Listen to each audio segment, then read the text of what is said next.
Opinion piece for Profit: The pitfalls of Trump's trade-first diplomacy. The second Donald Trump administration is known for its transactional diplomacy. With a combination of America First and peace through trade policy approaches, Trump has actively transformed the American network of security guarantees into an overtly transactional system of resource and market access in exchange for security commitments. But this transactional approach has also extended into the realm of conflict mediation, where the Trump administration is using peace efforts as an opportunity not only to gain mineral or market access, but also to secure deals for private organizations associated with Trump or his allies. This transactional approach to the sensitive mediation process fails to keep its outcomes sustainable and threatens to endanger international security in the long term. Trump's record in maintaining international peace and security in 2025 might seem like a mixed bag on the surface. His mediation attempts in the Russia-Ukraine and Israel-Palestine conflicts were unsuccessful, as both Russia and Israel regularly violated negotiated ceasefires. His primary success came in mediating a peace deal between Democratic Republic of Congo and Rwanda. Besides that, there have been unilateral claims by Trump of having mediated the India-Pakistan confrontation in May and the Cambodia-Thailand confrontation in July, despite being openly denied by the parties involved. Each of these attempts at peace is distinct and varies in its context.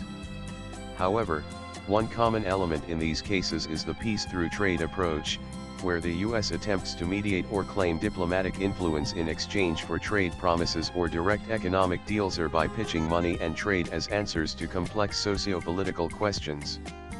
Thus, through a combination of America First and peace through trade policy approaches, these solutions not only place trade dependence at the core, but also actively seek direct economic benefits for the U.S. or Trump partners for their mediation services. In the case of Israel and Palestine, the Trump administration floated a business-oriented redevelopment proposal for Gaza, branding it as the future Riviera of the Middle East.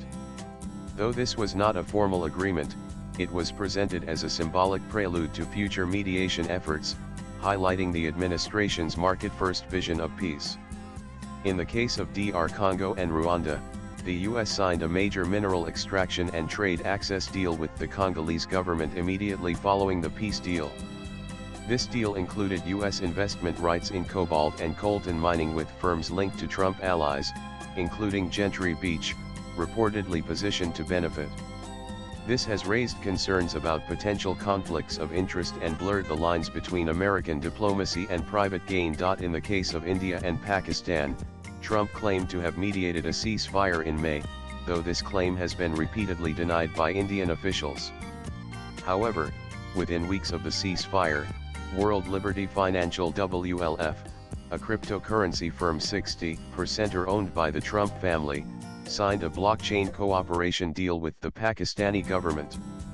The timing surrounding this deal has raised further concerns about the transactional nature of Trump's mediation efforts, and whether peace attempts are being leveraged for personal commercial benefit rather than security interests. Most recently, the Cambodia-Thailand ceasefire was claimed by the White House as a product of Trump's peace through trade strategy.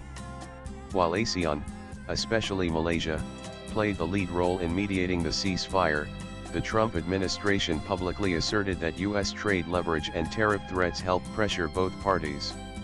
Irrespective of the credits, this public framing by the U.S. supports the broader pattern of using economic pressure and transactional rhetoric to claim diplomatic wins. The U.S. has an unmatched global military presence and the capability to intervene and guarantee the outcomes of mediation with the threat of force. This is also the reason why, despite numerous criticisms of U.S. efforts in ensuring international peace and security, democratic liberal values, and human rights, it still stands as a credible deterrent and a viable party to initiate mediation processes. These capabilities can be used to further Trump's transactional diplomacy and mineral for military security guarantees, as partner nations may be willing to trade and develop deeper economic ties with the U.S.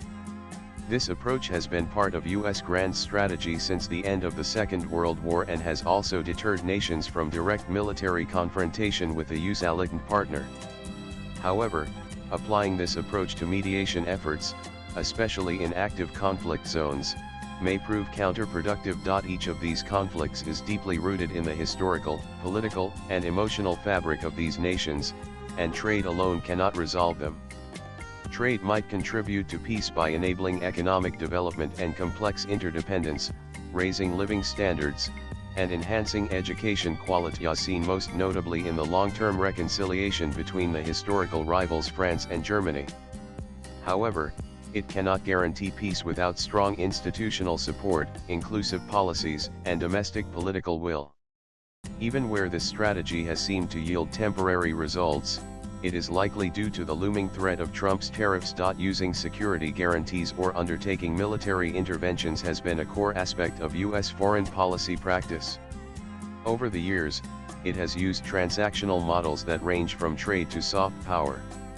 However, under Trump this approach has been extended from security guarantees to conflict mediation, with trade with the US and Trump partners as the core aspect of all these deals. Swipe left for next video. Mediating complex conflicts using such transactional approaches risks undermining the sustainability of any agreements.